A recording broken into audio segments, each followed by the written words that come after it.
Hello ladies and gentlemen, and welcome to a Thursday evening episode of Ted's Booze Cellar with me, your most gracious host, Ted. Welcome to the premier alcohol review show here on YouTube. And today I'm going to be reviewing a drink that was very heavily requested to me by a number of my close friends and colleagues. Can only fathom as to why, which is Gonster. Now, if you guys know anything about internet culture or anything about drinking of any sort, Gonster has kind of been rolling around as a bit of a meme for a while. It, simply put, is Monster energy drink with Guinness. Now, it sounds really bad enough, but the way I was told to do it by one of my mates, Ethan, is to put the Monster into the can or the cup first, and then pour the Guinness in afterwards, using a spoon to sort of kind of surreptitiously put it in there so that it can then sit on top of the Monster. Now, for this video, I'm going to try a couple of different ways of pouring it. I'm going to try that way, and then I'm going to just try the standard of just pouring them both in together, basically. Now, I want to say, first off, if you are thinking of doing any mix and drink challenges or mix and drink videos at home, drink responsibly, and please do be careful. Yeah, it's can't say I'm exactly looking forward to this challenge, but the people have asked for it, and the people shall get what they want, because this is a democracy. Well, with me in charge, it wouldn't be a democracy anyway, but let's get into the rhythm of things. So there's not going to be so much of a review this time as more of like an experimental kind of thing. This kind of be a little bit more along the lines of the Pilk video or something like that. So yeah, that's what I'm kind of going for here. So I thought as well, to keep things generally authentic, I'd go for the good old original flavour of Monster Energy, and I mean, it's the most meme-worthy, aside from the old Boomer Juice of the zero sugar one, the white can one, but I feel like this is the most iconic version of Monster. I remember back when I used to drink Monster regularly, I didn't drink it loads, but I remember trying a few of them, and I think the one I settled on the most, I can't remember if it was limited edition or if it is still being made, was the Lewis Hamilton one. Not necessarily a Lewis Hamilton fan, but I just thought the design of that can was really nice, and it was just looked generally alright, and it tasted quite good. But the best Monster flavour for me personally has to be the Mango Loco one. That one is actually really good. It's like a more energetic, slightly more, aggressive version of fizzy Mango Rubicon, I guess, but it's actually not that bad. Even though I don't really drink energy drinks anymore, I do quite like that one. That one's actually right. So what I've done here as well is I put about a third of a pint roughly, and what I'm going to do is I'm going to do first of all the method that my friend Ethan mentioned, which is to obviously use a spoon to kind of sort of like cushion the pouring of the Guinness into the glass so that we can kind of let it settle on top of the Monster. But I'm probably going to screw this up, and I definitely have. Although actually no, I'm kind of getting it in there. It has mixed in a little bit with the Monster, but it's mostly sitting on top of it. But as you can see there, it's taken on quite an interesting substance. Like Ethan said, if we've poured it over the spoon once the Monster has been poured in, it just kind of settles there. It does seem to meld in a little bit, but generally speaking, the two are staying mostly consistent from one another. So that is actually quite interesting, the way that they kind of combine together, or rather not combine together. So before we taste it as well, what I'm going to do is I'm going to try it in a more traditional way, in that I'm just going to pour them in straight in together and see how that works. So let's have a quick gander at that. So again, about a third of a pint of the Monster, and then about a third of a pint of the Guinness. And as you can see here, once you've poured in the normal way, they just kind of mix together, and now it looks like a slightly intimidating version of Coke with a root beer top. So yeah, there is a definite clear difference here between the two ways of pouring it. So we'll try both, but first off, quick snifter to see what our first impressions are like. Oh God, what is that? Oh God, that's not great. And then the other one. Okay. The nose of either is pretty poor, if I'm going to be honest.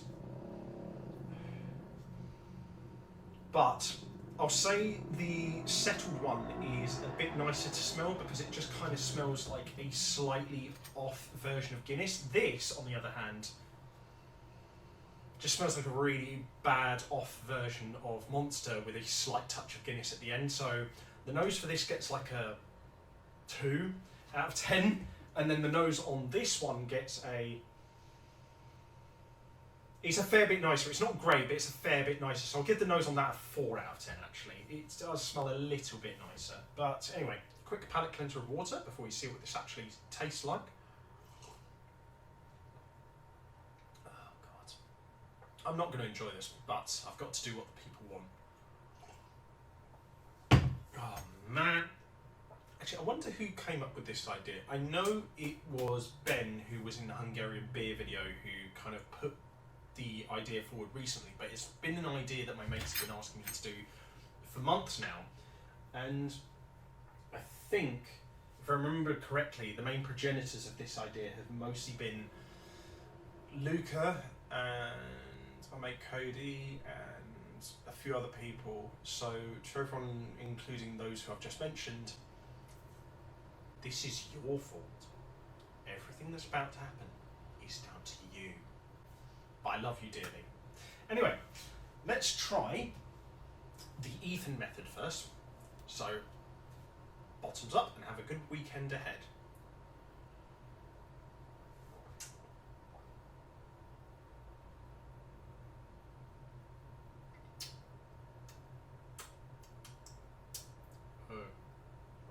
I would like to formally apologise to anyone who is a Guinness enthusiast, works for Open Gate Brewery, or comes from the beautiful and heartfelt nation of Ireland. Because this, even just like this, mixing Guinness and Monster together like this, that's rough. Oh, God. Okay, that's not great.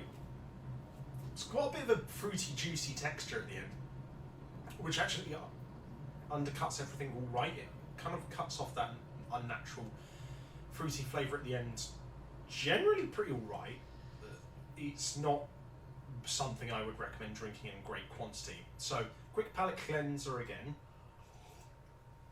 And then onto the more traditional version.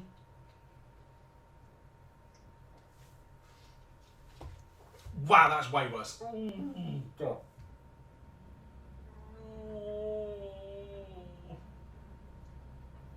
Oh, that's bad. That's definitely worse. The method I learned off of Ethan makes it way easier to drink because they kind of sit on top of each other, and so you get the two flavours are mixed together, but they're a little bit separated, so you can still kind of identify where certain flavours are. You know, the main through line of this is Guinness, with it being undercut by Monster. So they don't kind of combine together very well, but you can still distinctly tell the characteristics and the identities of the flavours and textures that are in there. With this, on the other hand, this is just a mess. This is genuinely hard to drink.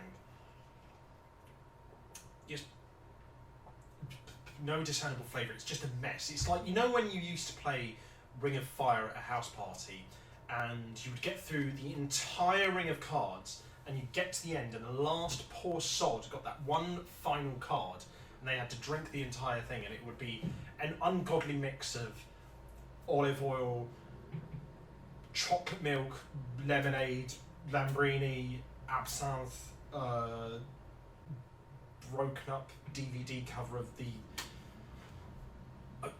I don't know, the 2001 to 2002 Chelsea Football League season. I don't know. It's just awful. It's pure sin. It's just utter garbage. It's just a bad experience. Whoever thought of mixing Monster and Guinness together deserves to be in a prison, and I mean that sincerely. Well, maybe not that harsh, but do you know what I mean? Like, this is, who thought of this? Does this make more or less sense than the Pilk video?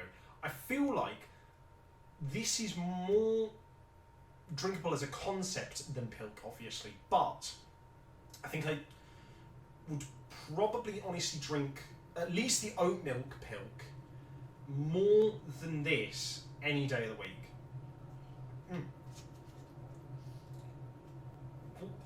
That's 1 out of 10. That's rough. That's bad. It's not completely undrinkable, but it's damn enough near to that level. And then this, I would say, yeah, through the method that Ethan described to me, I would say this is a hell of a lot more drinkable. I don't get that immediate kind of revulsion as I do drinking the other version, so I'll give this a 3 out of 10. It's very, very unlikable, and I just don't get it. I also just don't drink energy drinks, so maybe it's just not for me. But yeah, generally this is just poor. Really, really quite unpleasant actually, and yeah, 3 out of 10. Solid 3 out of 10. But yeah, anyway, I hope you guys enjoyed this video. Leave a like, share and subscribe if you did. If you want to check out any of my other social medias, I'll leave the links to them in the video description down below.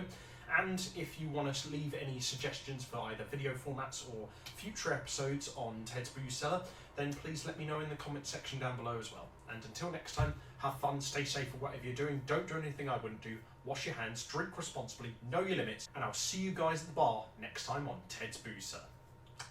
Bye-bye for now.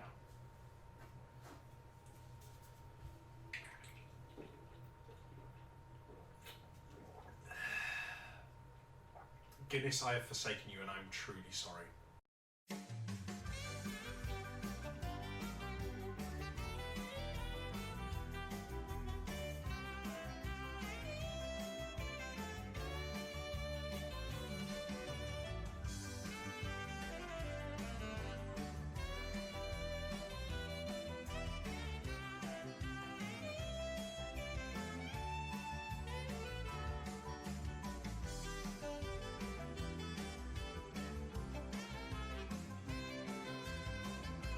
So I thought as well to kind of keep it generally authentic. Whoops! Although when I did used to drink energy drinks, oh Christ. Well, I guess I can use some of this overflow to fill up the cup. But yeah, I bet. All right. So yeah, as you can see there, I've just poured some of that on my couch. Great. But, God, that was truly rough. I would not recommend that at all. I would proceed with caution, especially considering that...